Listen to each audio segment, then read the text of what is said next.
जय हिंद, जय भारत, जय छत्तीसगढ़। स्वागत है आप सभी का एजुकेशन हब में। आज हम लोग देखने वाले हैं दिल्ली सल्तनत में रजिया सुल्तान के बारे में। उसके बाद बलबन गयासुद्दीन वगैरह का भी देखेंगे, ठीक है।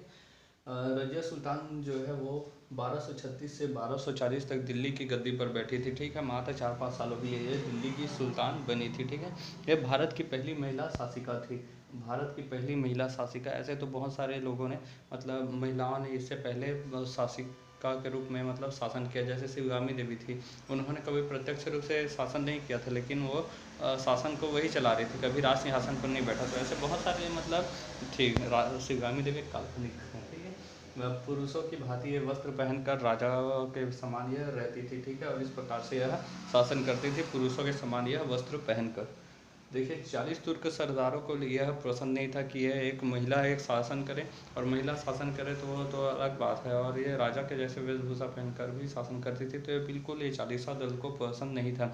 ये जो रजिया सुल्तान थी वह इल्तुतमिश की ही बेटी थी, ठीक है। इल्तुतमिश ने चालीसा दल का गठन किया था, और फिर बाद में चालीसा दल ने इल्तुतमिश की बेटी रजिया सुल्तान का ही फिर विरोध करना शुरू किया। दिल्ली के मलिक याकूत, जो कि अश्वशाला का प्रधान था, उसके साथ रजिया सुल्तान के काफ़ी घनिष्ठ संबंध थे।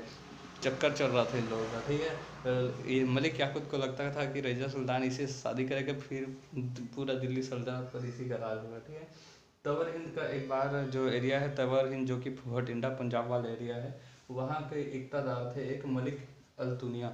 मलिक अल्तुनिया ने रजिया सुल्तान की अधीनता स्वीकार करने के लिए कि एक महिला की अधीनता स्वीकार नहीं करूँगा, इसलिए इसने अधीनता स्वीकार करने से मना कर दिया, ठीक है। क्या नाम था इसका? मलिक अल्तुनिया ने, ठीक है। रजिया ने फिर देखा कि है ऐसा मतलब हमारी अधीनता स्वीकार नहीं करेगी। लड़के लोग भड़क जाते हैं भाई, वैसे ये भी भड़क गए और उस पर आक्रमण कर दिया।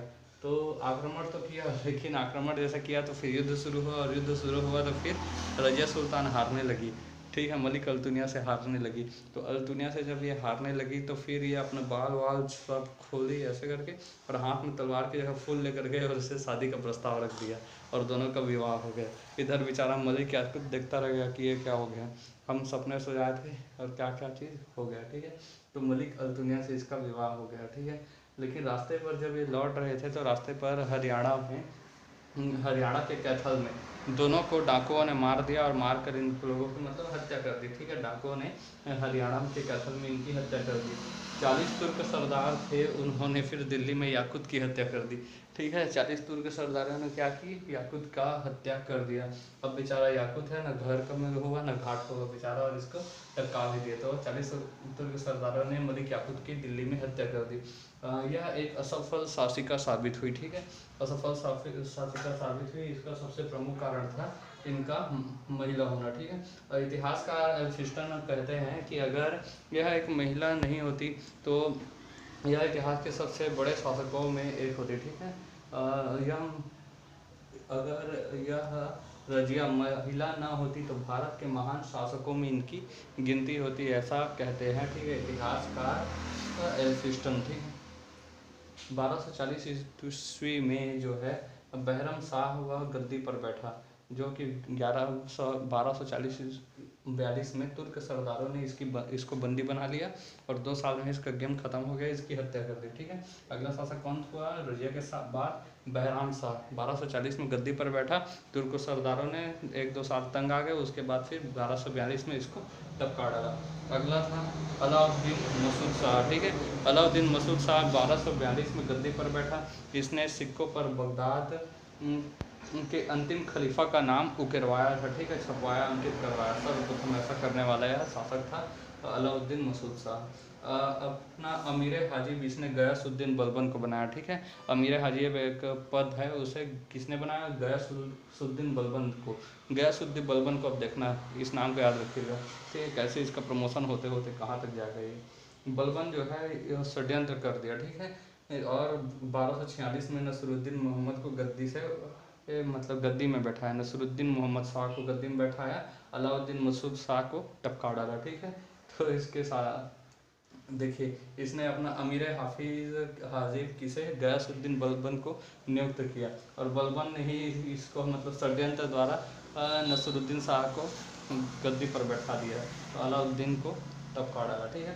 अब अगला शासक हुआ नसरुद्दीन शाह, 1246 से 1266 तक इसने 20 वर्षों तक शासन किया। ये ना गजब का आदमी था बेचारा नसरुद्दीन शाह जो है, और एक्टर वाला नसरुद्दीन शाह नहीं है, ठीक है, राजा है, सुल्तान है। हाँ, मर गया है। मितव्ययी थे ये। जो नसरुद्दीन शाह था वह क्या था, मितव्ययी थे, यानी कि कम खर्चीला था। बेचारा टोपी सिलकर ज़िंदगी जीता था, ठीक है, टोपी सिलकर यह जीवन यापन करता था। इसने अपने गुलाम को चालीसा दल में स्थान दिया, ठीक है।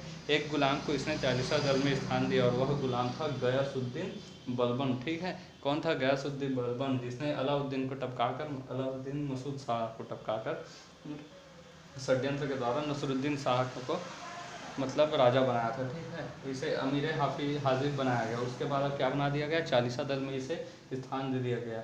इसे उलुग खां की उपाधि दे दी गई बलबन को, ठीक है। उलुग खां की उपाधि नसरुद्दीन शाह ने दिया। तो राजा बनाया था भाई 20-20 साल तक, और शासन भी करने को मिला इसको। बलबन की शक्तियाँ इस समय काफ़ी बढ़ गई थी। राजा के मतलब राजा इसके पीछे खड़ा था, इसके वजह से बहुत उछलता था, बहुत इतराता था। 1265 में जो है नसरुद्दीन शाह की मृत्यु हो गई 19-20 साल शासन करने के बाद। इसने अपना उत्तराधिकारी अगला जो है गयासुद्दीन बलबन को नियुक्त कर दिया। ये खुद ही नियुक्त हो गया, ठीक है। तो जब ये शासन में थे नसरुद्दीन शाह, उस समय इसके प्रधानमंत्री हुआ करते थे गयासुद्दीन बलबन, ठीक है। इसका जो मकबरा है वह सुल्तानगढ़ी में, ठीक है। नसरुद्दीन शाह का मकबरा जो है वह सुल्तानगढ़ी में था। अगला शासक फिर कौन हुआ? बलबन हुआ। तो बलबन ने 1266 से लेकर 1286 यानी कि 20 वर्षों तक इसने भी शासन किया। यह ईरान का निवासी था। ईरान की बहुत सारी पद्धतियों को इसने भारत में लाद दिया, ठीक है। इसका पूरा नाम जो है गयासुद्दीन बलबन था, ठीक है। रजिया के समय यह अमीर शिकार के पद पर था, ठीक है। अमीर शिकार के पद पर था। उसके बाद यह जो है अलाउद्दीन मसूद शाह के टाइम पर अमीर हाजिब के पद पर आया। फिर नसरुद्दीन शाह के टाइम पर फिर क्या हुआ, चालीसा दल में शामिल हुआ। फिर प्रधानमंत्री बन गया उस टाइम पे, और उसके बाद सीधा राजा ही बन गया, ठीक है। बाद में अमीर हाफिज बना, और इसने क्या किया फिर, सजदा यानी कि घुटना टेक कर सिर झुकाना, ऐसा घुटना टेकना, उसके बाद ऐसे सिर झुकाना जो होता है ना, जो मुसलमानों में पद्धति होती है, ठीक है। तो ये काम किसने पहले किया था? इसी ने किया था, बलबन ने, गयासुद्दीन बलबन ने, ठीक है। ईरानी ये पद्धति है। और इसके अलावा क्या किया था इसने, नौरोज जो है, पैगोस जो है वह क्या है, पाँव को चूमना, ठीक है। पाँव को ऐसे ही चूमा जाता है। तो यह करना किसने शुरू किया था? इसने शुरू किया था, गयासुद्दीन बलबन ने। यह ईरानी पद्धति थी। इस दोनों ईरानी पद्धति को भारत में इसने लागू किया। देखिए किस प्रकार से भारत में हम मुस्लिम वाले जितने भी रीति रिवाज है सब आने लग गए थे, ठीक है। और हमारे भारतीय जो रीति रिवाज है कुछ दिखाई नहीं देगा इसके बाद। वो तो भला है कि आज भी हम लोग अपनी संस्कृति को इतना सजो कर रखें, और अभी पुनर्जागरण का दौर चल रहा है। नौरोज़ त्यौहार जो है फारसियों का है। फारसी जो अभी ईरान है उसे प्राचीन समय में फारस कहा जाता था, उसी का त्यौहार होता है नौरोज़। तो यह भारत में मनाया जाता है। तो लाया किसने था? इसे बलबन ने लाया था। राजा के राजस्व सिद्धांत को चालू किया था, और यह इसने कहा कि राजा जो है वह ईश्वर का प्रतिनिधि होता है, इसने किया था, ठीक है।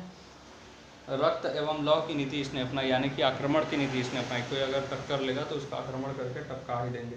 इसने चालीसा दल को समाप्त कर दिया, अच्छा किया। इल्तुतमिश ने चालीसा दल को बनाया था, जो कि सबसे बड़ा प्रॉब्लम हो गया था। रजिया सुल्तान जो कि इल्तुतमिश की बेटी थी, ठीक है, उसी के टाइम पर फिर चालीसा दल बड़ी समस्या हो गए थे। यूपी के गुड़ मुक्तेश्वर में इसने एक मस्जिद बनवाया, ठीक है। गुड़ मुक्तेश्वर में एक मस्जिद बनवाया। इसने दरबार का गठन किया, उसे फारसी भाषा में दरबार का गठन किया। बलबन के बारे में अगले क्लास में और पढ़ेंगे। अभी बहुत सारा इसके बारे में पढ़ना है, आधा कम से कम, ठीक है। तो मिलेंगे नेक्स्ट क्लास में, तब तक के लिए जय हिंद।